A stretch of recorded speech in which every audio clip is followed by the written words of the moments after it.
Swastiastu. Assalamualaikum warahmatullahi wabarakatuh. Perkenalkan, nama saya Esi Dea Hasvika, NIM 010 dari Poltekkes Kemenkes Denpasar.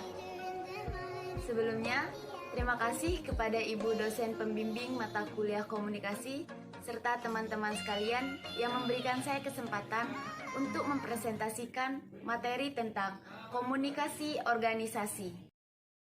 Sebelum saya menjelaskan apa itu komunikasi organisasi, saya akan menjelaskan pengertian komunikasi.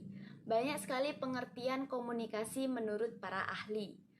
Tapi saya mengambil menurut Berelson dan Steiner.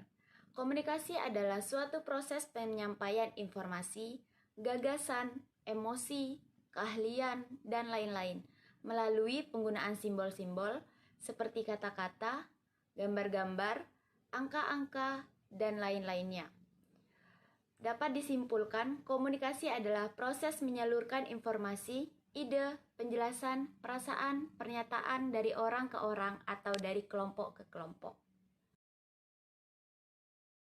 Setelah kita tahu apa itu komunikasi, selanjutnya saya akan menjelaskan apa itu komunikasi organisasi. Komunikasi organisasi adalah pengiriman dan penerimaan berbagai pesan organisasi di dalam kelompok formal maupun informal dari suatu organisasi.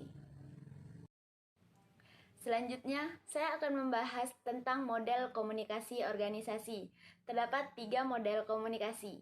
Yang pertama, model komunikasi linear atau one-way communication, di mana komunikator memberikan suatu stimuli dan komunikan melakukan respon tanpa mengadakan seleksi dan interpretasi. Komunikasi ini bersifat monolog. Yang kedua, komunikasi interaksional, di mana sudah terjadi feedback atau umpan balik. Komunikasi yang berlangsung bersifat dua arah dan ada dialog. Pada satu saat bertindak sebagai komunikator dan pada satu saat yang lain bertindak sebagai komunikan. Yang terakhir, ada model komunikasi transaksional. Pandangan ini menekankan bahwa semua perilaku adalah komunikatif. Selain kita mengetahui model komunikasi organisasi, kita juga harus mengetahui apa sih fungsi dari komunikasi organisasi tersebut. Di sini saya akan menjelaskan 3 fungsi komunikasi. Yang pertama, fungsi informatif.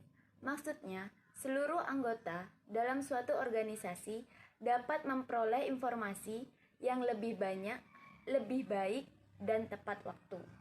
Yang kedua, fungsi regulatif. Fungsi yang berkaitan dengan peraturan-peraturan yang berlaku dalam suatu organisasi. Dan yang terakhir, fungsi integratif. Setiap organisasi berusaha untuk menyediakan saluran yang memungkinkan karyawan atau anggota dapat melaksanakan tugas dan pekerjaannya dengan baik.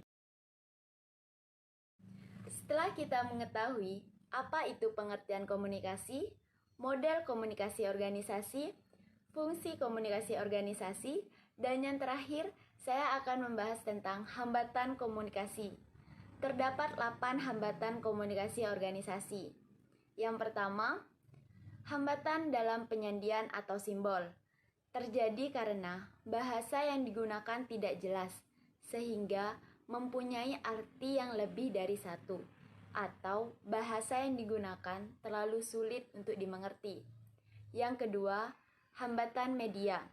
Misalnya, gangguan suara radio atau aliran listrik sehingga tidak mendengarkan pesan. Yang ketiga, hambatan dari penerima pesan, kurangnya perhatian pada saat menerima atau mendengarkan pesan.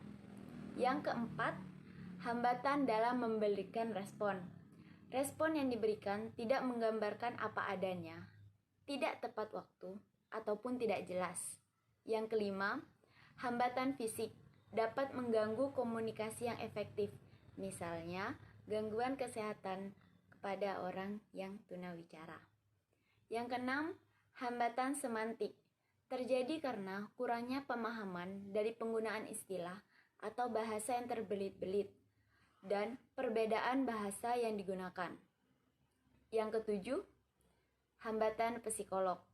Terjadi karena perbedaan nilai-nilai serta harapan dari pemberi atau penerima pesan.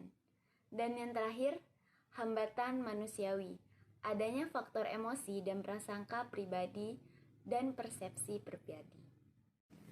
Sekian yang dapat saya sampaikan.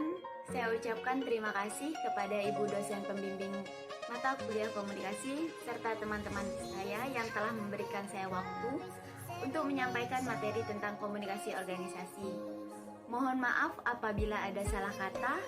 Akhir kata saya ucap dengan Rama Santi.